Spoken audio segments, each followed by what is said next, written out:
ಥೇಟ್ cinema ಸ್ಟೈಲಲ್ಲಿ mobile ಕಳ್ಳರನ್ನ chase ಮಾಡಲಾಗಿದೆ. ಮಾಜಿ ಕಾರ್ಪೊರೇಟರ್ ಗಣೇಶ್ ರೆಡ್ಡಿ ಈ ರೀತಿ ಚೇಸಿಂಗ್ ಮಾಡಿದ್ದಾರೆ.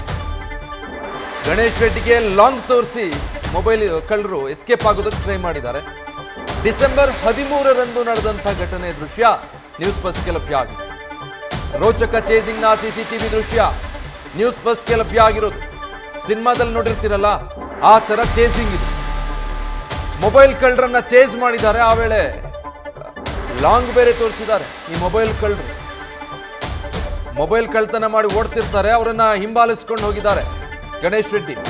ಆ ಟೈಮಲ್ಲಿ ಆ ಮೊಬೈಲ್ ಕಳ್ಳರು ಇವರಿಗೆ ಲಾಂಗ್ ತೋರಿಸಿರುವಂಥ ದೃಶ್ಯ ಎಕ್ಸ್ಕ್ಲೂಸಿವ್ ಆಗಿ ನ್ಯೂಸ್ ಫಸ್ಟ್ಗೆ ಲಭ್ಯ ಆಗಿರುವಂಥ ದೃಶ್ಯ ನೀವು ಗಮನಿಸ್ತಾ ಇದ್ದೀರಾ. ಈ ತರ ಮೊಬೈಲ್ ಕಳ್ಳರನ್ನ ಅಡ್ಡ ಹಾಕಿ ಹಿಡಿಯೋದಕ್ಕೆ ಟ್ರೈ ಮಾಡಿದ್ದಕ್ಕೆ, ಚೇಸ್ ಮಾಡ್ಕೊಂಡು ಬಂದಿದ್ದಕ್ಕೆ ಈ ತರ ಲಾಂಗ್ ತೋರಿಸಿದ್ದಾರೆ. ಅಂದ್ರೆ ಈ ಮೊಬೈಲ್ ಕಳ್ಳರು ಕಳ್ತನ ಮಾಡಿರೋದು ಮೊಬೈಲು, ಆದ್ರೆ ಜೊತೆಗೆ ಲಾಂಗು ಇಟ್ಕೊಂಡು ಓಡಾಡಿದ್ದಾರೆ. ಗಣೇಶ್ ರೆಡ್ಡಿ ಅವರನ್ನ ಹೀಗೆ ಚೇಸ್ ಮಾಡ್ಕೊಂಡು ಬಂದು ಅಡ್ಡ ಹಾಕಿದಾಗ ಸಿನಿಮಾ ಸ್ಟೈಲಲ್ಲಿ ನಡೆದಿರೋ ಘಟನೆ ಇದು. HBR ಲೇಔಟ್ನಲ್ಲಿ ನಡೆದಿರುವಂಥ ಘಟನೆ ನೋಡಿ. ಈ CCTV ಫುಟೇಜಸ್ ಅಲ್ಲಿ ಅದೆಲ್ಲವೂ ಕೂಡ ಸಂಪೂರ್ಣವಾಗಿ ಕವರ್ ಆಗಿದೆ. ಬೆಳಗಿನ ಜಾವ 5 ಗಂಟೆಗೆ ಕೆಲಸಕ್ಕೆ ಹೋಗ್ತಾ ಇದ್ದಂಥ ಯುವಕನ ಮೊಬೈಲನ್ನ ಕಳ್ತನ ಮಾಡಿರ್ತಾರೆ. ಮೊಬೈಲ್ ಕಸಿದು ಸ್ಕೂಟರ್ನಲ್ಲಿ ತಪ್ಪಿಸ್ಕೊಳ್ತಾ ಇರ್ತಾರೆ ಇಬ್ಬರು ಖದೀಮರು. ಬೆಂಗಳೂರಿನ HSR ಲೇಔಟ್ನ 4th ಬ್ಲಾಕ್ನಲ್ಲಿ ಘಟನೆ ನಡೆದಿರೋದು. ಸೊ ಈ ತಪ್ಪಿಸ್ಕೊಳ್ತಿರೋದನ್ನ ಗಣೇಶ್ ರೆಡ್ಡಿ ಚೇಸ್ ಮಾಡಿರ್ತಾರೆ. ತಮ್ಮ ಕಾರಿಂದ ಸ್ಕೂಟರ್ಗೆ ಗುದ್ದಿ ಕಳ್ಳರು ನೆಲಕ್ಕೆ ಬೀಳೋ ಹಾಗೆ ಮಾಡಿರ್ತಾರೆ ಗಣೇಶ್ ರೆಡ್ಡಿ. ಸೊ ಕಳ್ಳರು ಮೊದಲಿಗೆ ಎದ್ದು ಎಸ್ಕೇಪ್ ಆಗೋದಕ್ಕೆ ಪ್ರಯತ್ನ ಪಡ್ತಾರೆ. ಮತ್ತೆ ವಾಪಸ್ಸು ಲಾಂಗ್ ಹಿಡ್ಕೊಂಡು ಬಂದು ತಮ್ಮ ಸ್ಕೂಟರ್ ಜೊತೆ ಪರಾರಿಯಾಗಿದ್ದಾರೆ. ಮೊಬೈಲ್ ಬಿಸಾಕಿ ಸ್ಕೂಟರ್ ಮಾತ್ರ ತಗೊಂಡು ಖದೀಮರು ಅಲ್ಲಿಂದ ಎಸ್ಕೇಪ್ ಆಗಿರುವಂಥ ದೃಶ್ಯ ನೀವು ನೋಡ್ತಾ ಇರೋದು. ಇಲ್ಲಿ ಈ ಇಬ್ಬರು ಕಾಣಿಸ್ತಾ ಇದ್ದಾರಲ್ಲ ನೋಡಿ, ಇಬ್ಬರ ಕೈಯಲ್ಲೂ ಕೂಡ ಲಾಂಗ್ ಇದೆ. ಹತಾರ ಥರದ ಮಾರಕಾಸ್ತ್ರ ಇಟ್ಕೊಂಡಿದ್ದಾರೆ ಇಬ್ರು ಕೂಡ.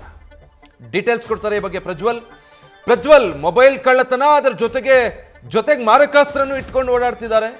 ಫಿಲ್ಮಿ ಸ್ಟೈಲಲ್ಲಿ ಒಂದು ಘಟನೆ ನಡೆದಿದೆ.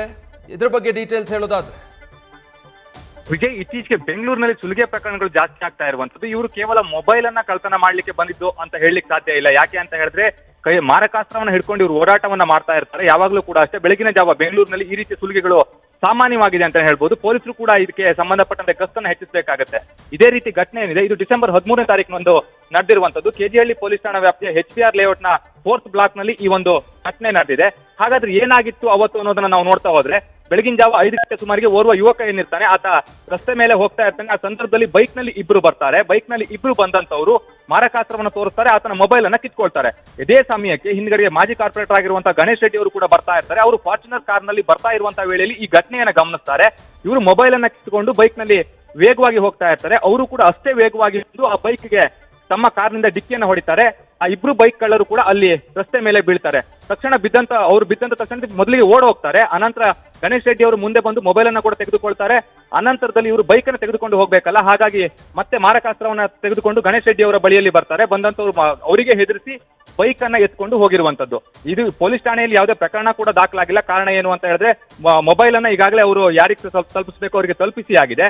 ಅದೇ ರೀತಿಯಲ್ಲಿ ಈ ಒಂದು ಘಟನೆಗೆ ಸಂಬಂಧಪಟ್ಟಂತೆ ಯಾರಿಗೂ ಅಂದ್ರೆ ಅವರಿಬ್ಬರಿಗೂ ಕೂಡ ಯಾವುದೇ ರೀತಿಯಲ್ಲೂ ಪ್ರಾಣಾಪಾಯ ಏನು ಉಂಟಾಗಿಲ್ಲ. ಹಾಗಾಗಿ ಪೊಲೀಸ್ ಠಾಣೆಯಲ್ಲಿ ಯಾವುದೇ ಪ್ರಕರಣ ದಾಖಲಾಗಿಲ್ಲ. ಈಗ ಪೊಲೀಸರು ಕೂಡ ಈ ಒಂದು ಘಟನೆ ಏನಿದೆ ಅದು ಗಮನಕ್ಕೆ ಬಂದಿರುವಂತದ್ದು. ಈ ಒಂದು ಕೃತ್ಯ ಎಸಗಿದವರು ಯಾರು ಅನ್ನೋದ್ರ ಬಗ್ಗೆ ತನಿಖೆಯನ್ನ ಕೂಡ KGHಳ್ಳಿ ಪೊಲೀಸರು ಮಾಡಬೇಕಾಗುತ್ತೆ. ಆದ್ರೆ ಇಲ್ಲಿರುವಂತಹ ಪ್ರಶ್ನೆ ಏನು ಅಂತ ಹೇಳಿದ್ರೆ, ಈ ರೀತಿಯಲ್ಲಿ ಅಂದ್ರೆ ಸಾರ್ವಜನಿಕರು ಬೆಳಗ್ಗೆ 5 ಗಂಟೆ ಅಥವಾ 5:15 ಸುಮಾರಿಗೆ ಕೆಲಸಕ್ಕೆ ಹೋಗುವಂತವ್ರು ಓಡಾಡುವಂತಹ ವೇಳೆಯಲ್ಲಿ ಈ ರೀತಿಯ ಘಟನೆಗಳಾದ್ರೆ ಸಾರ್ವಜನಿಕರು ಹಾಗಾದ್ರೆ ಧೈರ್ಯವಾಗಿ ಹೊರಗಡೆ ಬರ್ಲಿಕ್ಕೆ ಸಾಧ್ಯನಾ ಅನ್ನುವಂತ ಒಂದು ಪ್ರಶ್ನೆ ಮೂಡ್ತಾ ಹೋಗುತ್ತೆ. ಇನ್ನೊಂದು ಕಡೆಯಲ್ಲಿ ಪೂರ್ವ ವಿಭಾಗದ ಪೊಲೀಸರು ಹಾಗಾದ್ರೆ ಯಾವ ರೀತಿಯಲ್ಲಿ ಗಸ್ತನ್ನ ಮಾಡ್ತಾ ಇದ್ದಾರೆ, ಇದೇನಾ ಹಾಗಾದ್ರೆ ಇವರು ಗಸ್ತು ತಿರುಗ್ತಾ ಇರುವಂತಹ ರೀತಿ, ಇದೇನಾ ಹಾಗಾದ್ರೆ ಇವರು ಸೆಕ್ಯೂರಿಟಿ ಕೊಡುವಂತ ರೀತಿ ಅನ್ನುವಂತ ಒಂದು ಪ್ರಶ್ನೆ ಕೂಡ ಇಲ್ಲಿ ಉದ್ಭವ ಆಗುತ್ತೆ. ಈಗಾಗಲೇ ಸಾಕಷ್ಟು ಈ ರೀತಿಯ ಪ್ರಕರಣಗಳು ಆಗ್ತಾ ಇದೆ. ಆದ್ರೂ ಕೂಡ ಪೊಲೀಸರ ನಿರ್ಲಕ್ಷ್ಯವೂ ಕೂಡ ಇಲ್ಲಿ ಎದ್ದು ಕಾಣ್ತಾ ಇದೆ ಅಂತಾನೆ ಹೇಳ್ಬೋದು. ಇದೇ ಏನಾದ್ರು ಅಂದ್ರೆ ಆ ಗಣೇಶ್ ರೆಡ್ಡಿ ಅವರಿಗೆ ಇವರು ಲಾಂಗ್ ಅನ್ನ ತೋರಿಸಿದ್ರು ಓಕೆ, ಅದರಿಂದ ಹಲ್ಲೆ ಏನಾದ್ರು ಮಾಡಿದ್ರೆ ಇವರ ಜೀವಕ್ಕೂ ಕೂಡ ಅಪಾಯ ಇತ್ತು ಅನ್ನೋದನ್ನು ಕೂಡ ನಾವಿಲ್ಲಿ ಗಮನಿಸಬೇಕಾಗುತ್ತೆ. ಆದ್ರೆ ಅದೃಷ್ಟವಶಾತ್ ಆ ರೀತಿ ಯಾವುದೇ ಒಂದು ಘಟನೆ ಆಗಿಲ್ಲ. ಇವರನ್ನ ನೋಡಿ ಅವರು ಮೊದಲಿಗೆ ಭಯ ಪಟ್ಟಿದ್ದಾರೆ. ಮೊದಲು ಓಡಿ ಹೋದಂತವ್ರು ಅನಂತರ ಮತ್ತೆ ಬೈಕ್ ಅನ್ನ ತೆಗೆದುಕೊಂಡು ಹೋಗ್ಬೇಕು ಅನ್ನುವಂತ ಉದ್ದೇಶದಿಂದಲೇ ಅವರು ಅಲ್ಲಿಗೆ ಬರ್ತಾರೆ. ಆ ಸಂದರ್ಭದಲ್ಲಿ ಅವರು ಲಾಂಗ್ ಅನ್ನ ತೋರಿಸ್ತಾರೆ. ಅಂದ್ರೆ ಹತ್ತಿರಕ್ಕೆ ಬಂದ್ರೆ ನಾವು ಹಲ್ಲೆ ಮಾಡ್ತೀವಿ ಅನ್ನುವಂತ ರೀತಿಯಲ್ಲಿ ಅವರಿಗೆ ಒಂದು ಸಂದೇಶವನ್ನ ಕೂಡ ರವಾನೆ ಮಾಡಿರ್ತಾರೆ. ಹಾಗಾಗಿ ಗಣೇಶ್ ರೆಡ್ಡಿ ಅವರು ಕೂಡ ಆ ಸಂದರ್ಭದಲ್ಲಿ ಅಲ್ಲಿಗೆ ಅವ್ರ ಹತ್ರಕ್ಕೆ ಬಂದಿರೋದಿಲ್ಲ. ಅನಂತರದಲ್ಲಿ ಅವರು ಬೈಕ್ ಅನ್ನು ತೆಗೆದುಕೊಂಡು ಹೋಗುವಂತದ್ದು. ಅಂದ್ರೆ ಆ ರೀತಿ ಬೈಕ್ ಗಳಿಗೆ ಯಾವುದೇ ನಂಬರ್ ಪ್ಲೇಟ್ ಇರೋದಿಲ್ಲ ಒಂದು. ಎರಡನೇದಾಗಿ ಕಳ್ತನದ ಬೈಕ್ ಕೂಡ ಆಗಿರಬಹುದು ಅನ್ನುವಂತ ಒಂದು ಅನುಮಾನ ಇದೆ, ಅದು ಕೂಡ ವ್ಯಕ್ತವಾಗ್ತಾ ಇದೆ. Vijay, thank you Prajwal. News first ನಿರ್ಭೀತಿಯಿಂದ ನಿಮ್ಮ ಪರವಾಗಿ.